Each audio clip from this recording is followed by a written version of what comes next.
Isa pong blessed day sa ating lahat mga kapatid. No, muli po ito si Pastor Al ng Shepherd's Staff and gusto ko pong mag-share sa inyo ng isang verses sa Bible na pag-aralan po natin. It's about John 14:6. Sinabi ng Lord na Jesus answered, I am the way, the truth, and the life. No one comes to the Father except through me. Pag-aralan po natin ito by context, and ang pag-aaral po natin is parang seminary teaching, mapag-aralan po natin ito ng ayon sa biblical context. So mag-umpisa na po tayo, no? So muli po si Pastor Alan Shepherd's Staff. Welcome po kayo sa aking FB page ng The Shepherd's Staff. And umpisahan po natin doon sa Jesus answered. Sabi niya, I am the way.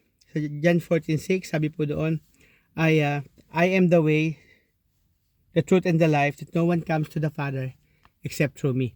Pero before that, Jesus answered. Sumagot ang Panginoong Jesucristo. Now, sabi doon, yung praises po ng Jesus answered indicates yung direct response from Jesus. Na hina-highlight po nito, nung sinabi niyang Jesus answered, hina-highlight ng Biblia yung role ni Jesus Christ as teacher and leaders. No, ina-address niya po yung kanyang mga turo sa John 14:6 sa mga disciple during sa Last Supper. No, sa Last Supper po niya ito sinabi. And nagpo-provide po ito ng comfort and instruction, no, before yung his impending crucifixion. No, nagkakaroon ng comfort yung mga mananampalataya, mga disciples na nakikinig sa kanya, no, nung sinabi nang sumagot ng Panginoong Jesucristo. And yung setting po na ito, it is important, no, with his word a source of guidance and assurance.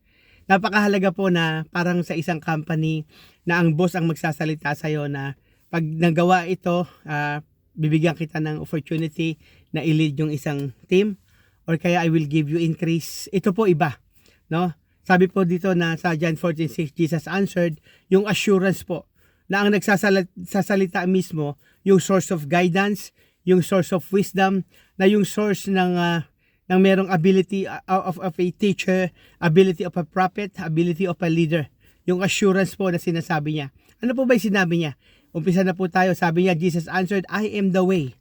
Now, nung sinabi po ng Panginoong Jesucristo, I am the way, sabi po niya, Jesus declared himself as the exclusive path to God.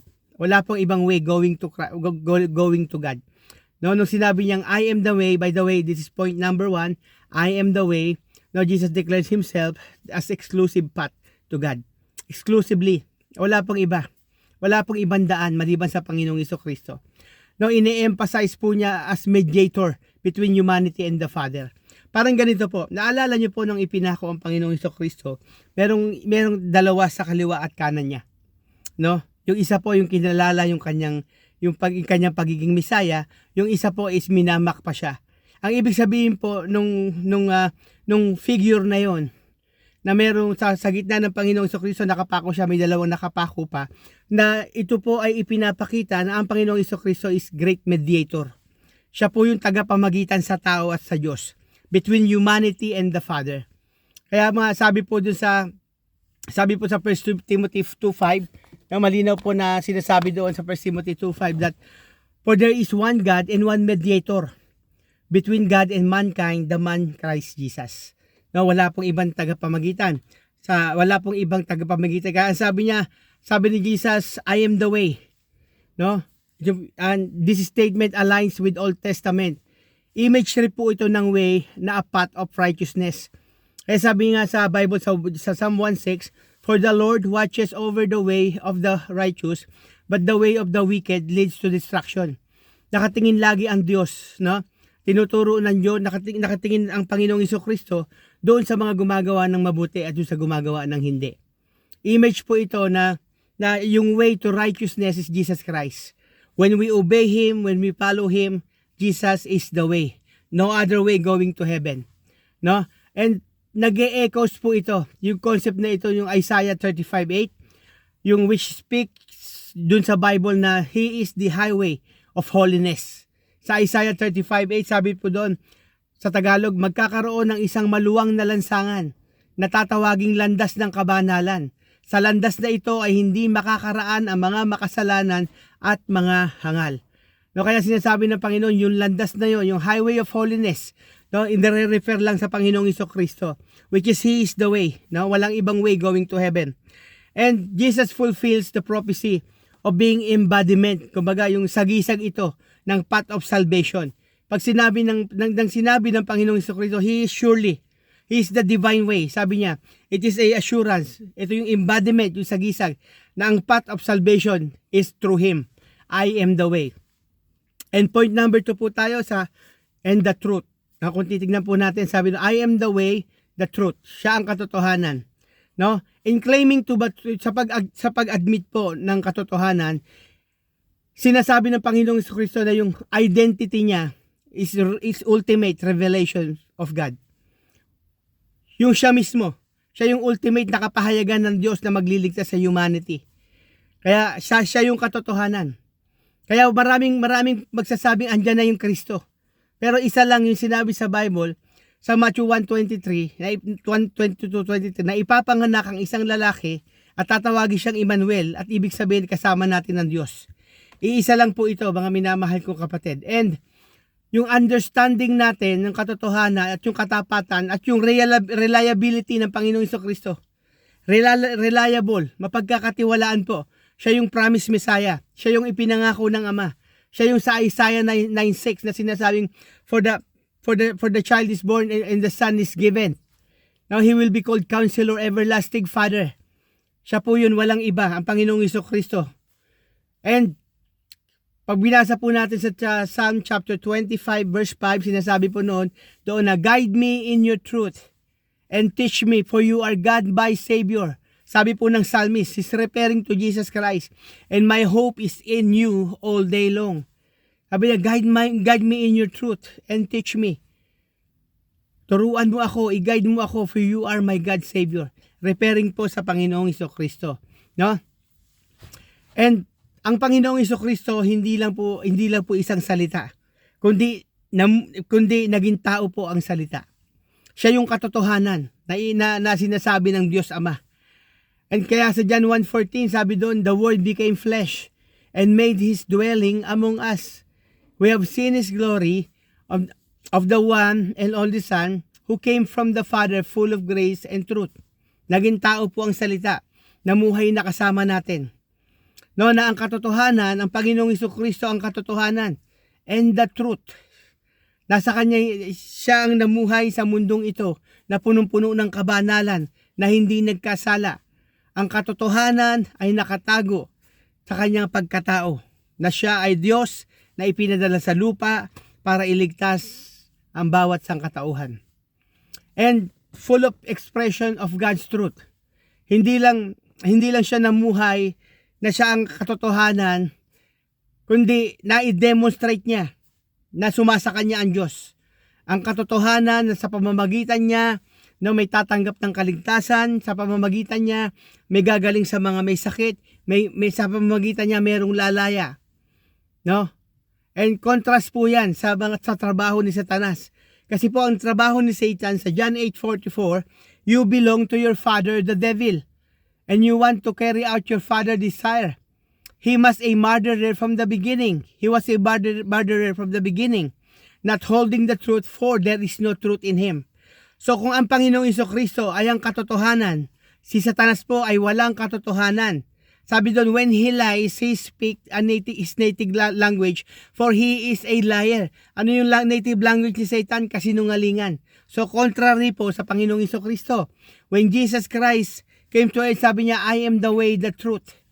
No, kay Satanas po, puro kasinungalingan lahat. Wala pong katotohanan. And sabi nga ng Bible, alam natin yan, that he is the father of lies.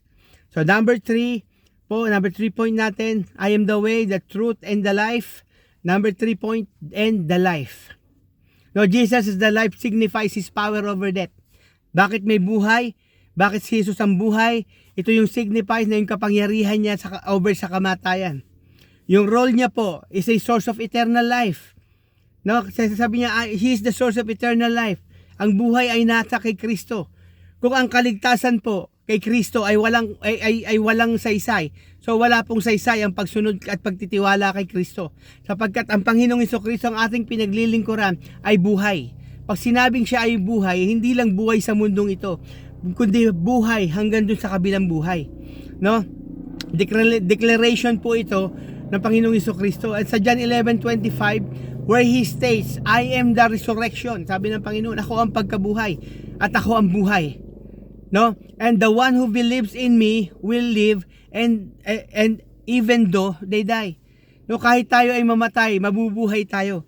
Hindi sa mundong ito, kundi sa mundong ating inaasahan. No, pag sinabi niyang end the life, He's not just the way, but also He's not just the truth, He is also the life. No, the life Jesus offers not merely physical but spiritual and eternal. Yung buhay po na sinasabi dito ay yung eternal, no? Yung walang hanggan. Pinufulfill po nito yung promise ng abundant life. Saan po? Sa John 10:10. Nung sinabi niya na end the life, He is the life. Kung titignan natin, sabi sa John 10:10, the thief comes to steal, to kill and destroy. Anong trabaho ng magnanakaw? Anong trabaho ni Satanas? Para magnakaw, pumatay at manira. Ano yung nanakawin? Joy of our heart. Maaring yung nanakawin yung ating joy, yung ating hope. Maaring nakawin niya sa ating isip. No? And to kill, papatayin yung ating pananampalataya hanggang sa malayo tayo at i-destroy yung ating buhay. Sirain yung ating buhay sa mundong ito para hindi tayo makalapit sa Diyos. At i-destroy yung ating pagiging anak sa harapan ng Ama. Pero sabi niya, I have come, sabi ni Jesus, kaya siya yung buhay, sabi niya, I have come that they may have life and have it to the full. Ang trabaho po ni Satan is contrary sa trabaho ng Panginoong Jesucristo.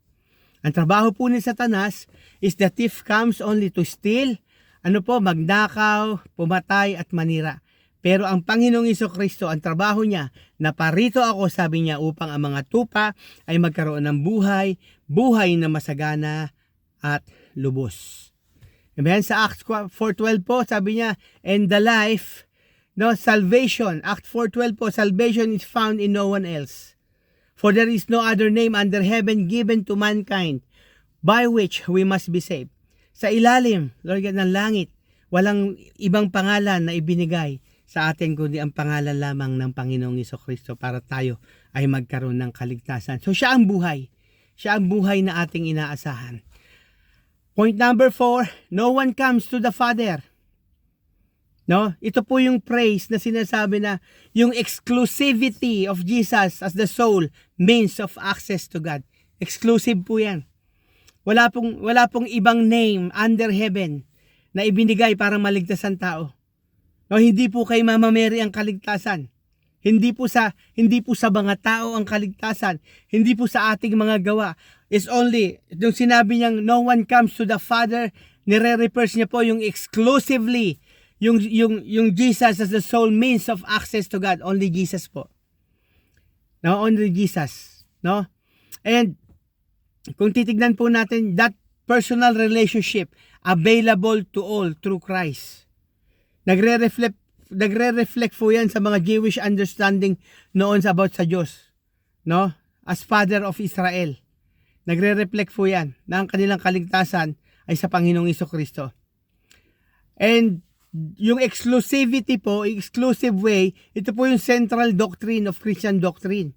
Nag-a-affirm na ang kaligtasan ay matatagpuan lamang sa Panginoong Jesucristo. And susunod po sa point number 5, except through me. Ano pong ine-emphasize dito ng Panginoong Jesucristo? Except through me. Sabi niya, pag sinabi natin, ako lang, walang makakaparoon sa Ama maliban sa akin. Ang ibig po sabihin ng Panginoong Jesucristo, He is the only mediator between God and humanity. Wala pong ibang tagapamagitan. Ito pong statement na to ay china-challenge yung ating mga kaisipan. Yung sa alternative path of God. Wala pong alternative. Only Jesus. Wala pong ibang way.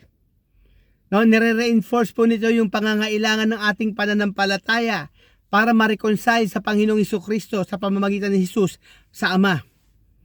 No, it also fulfills yung typology of the Old Testament sacrificial system where Jesus is the ultimate sacrifice for sin. Alam nyo, nung kapanahon na noon, sa na doon, kung gusto natin ng kapatawaran sa Diyos, noon, Old Testament, nag-o-offer sila ng hayop. Ino-offer nila yung hayop. And yung dugo, sinusunog nila sa labas ng templo. Pero ngayon po, mga kapatid, ang ating pong offering ay ginawa na, nagsakripisyo na po ang Panginoong Jesucristo. Nung naalala nyo, nung sinabi niyang it is finished, nabiyak ang templo sa gitna, yung Holy of Holies, nabiyak sa gitna. Ibig sabihin, malaya na po tayong makapasok sa dakong kabanal-banalan. It is fulfilling the role of the high priest who intercede on behalf of the people. Dati po, ang nakakapasok lang sa templo ay yung mga kaparian, mga itinalagang makapasok ng simbahan. Pero, may tali po sila sa kanilang likuran. At may bell po yun. Kasi kung mamatay man sila sa kabanalan ng Diyos, hahatakin na lang sila. Kasi hindi sila pwedeng pumasok sa loob kasi mamamatay sila pag hindi sila miyembro sa isang punong pari. At kahit punong pari sila, pumasok sila at hindi nalugod ang Diyos sa kanila, sa loob mamamatay sila. So yun po ang trabaho ng ating Panginoon. Except through Him. Nung namatay po siya, nung in-offer niya yung buhay niya, no, umakyat ang Diyos sa langit. Basahin po natin sa Hebrew 4, chapter 4, verse 14-16. Kaya nga magpakatatag kayo sa ating pananampalataya. Dahil mayroon tayong dakilang pinakapunong pari na pumasok sa kalangitan. Doon mismo sa harap ng Diyos, siya'y walang iba kundi si Jesus na anak ng Diyos. Sa pamamagitan ng Panginoong Jesucristo, kaya sabi niya, except through me. No, He's sitting. No, nakaupo siya sa kanan ng Ama. He is the great high priest, ascended into heaven. Walang ibang priest na umakyat sa langit. Siya lang. And Jesus, the Son of God, let us hold firmly the faith we profess. Sabi nga po sa 15, ang ating pinakapunong paring ito ay nakakaunawa sa mga kahinaan sapagkat tulad natin, tinukso siya ng lahat ng paraan, subalit kailanman hindi siya nagkasala. Ano pa ibig sabihin, mga minamahal kong kapatid? Sinasabi po niya na nauunawaan niya yung ating weaknesses. Nauunawaan ng Panginoong Jesucristo sa pamamagitan niya na nagpapahayag sa Ama. Nauunawaan niya yung ating kahinaan. Alam niya ang kahinaan ng tao. Alam niya ang kalakasan ng tao. Bakit? Namuhay siya sa lupang katulad natin. Pero, hindi natin pwedeng sabihin na lagi na lang tayo mahuhulog sa pagkakasala. Sapagkat sa pamamagitan ng Panginoong Jesucristo na 100% human and 100% God, dito sa lupa na 100% human siya, napag-unawaan niya, napagmalayan niya. Napagmalayan natin na tinukso siya pero hindi siya nagkasala. O ibig sabihin, hindi po imposible. Dalawa po ang nature ng tao. Isa po yung spiritual nature at ang isa po yung earthly nature. Earthly nature, ibig po sabihin na tayo ay ginawa sa pamamagitan ng alabok. Spiritual nature, tayo po ay hiningahan sa pamamagitan ng hininga ng Diyos. Ibig po sabihin, kung meron tayong kung may spiritual nature tayo, we have the capacity para maintindihan ang pinagagawa ng Diyos. Meron tayong capacity na maunawaan kung ano ang gustong ipaunawa ng Diyos sa atin, mga minamahal kong kapatid. Kaya sa 16, wag tayong mag-atubiling lumapit sa trono ng mahabaging Diyos upang makamtan natin ang habag ng pagpapala na tutulong sa atin sa panahon ng ating pangangailangan. So, ibig sabihin, mga minamahal, merong mediator, merong tagapamagitan. Asan yung tagapamagitan? Sabi sa binasa natin, no, na nakapasok sa kalangitan, doon mismo sa harap ng Diyos, siya ay walang iba kundi ang Panginoong Jesucristo. Nakaupo sa kanan ng Diyos, na namamagitan sa tao at sa Diyos. May tagapamagitan tayong nasa langit. Sa pamamagitan niya, may namamagitan sa atin sa harapan ng Ama. Ayan. Hallelujah. Kaya nga po sa Hebrew 10:10, sabi doon, and by that will, we have been made holy through the sacrifice of the body of Jesus Christ once for all. Ang sarap, ano? Sabi niya, dahil sinunod niya ang kalooban ng Diyos, tayo ay ginawang banal ni Jesucristo, no, sa pamamagitan ng minsang paghahandog ng kanyang sarili. Salamat sa Diyos. We receive yung holiness, we receive yung sanctification, justification, because sa paghahandog ng Panginoong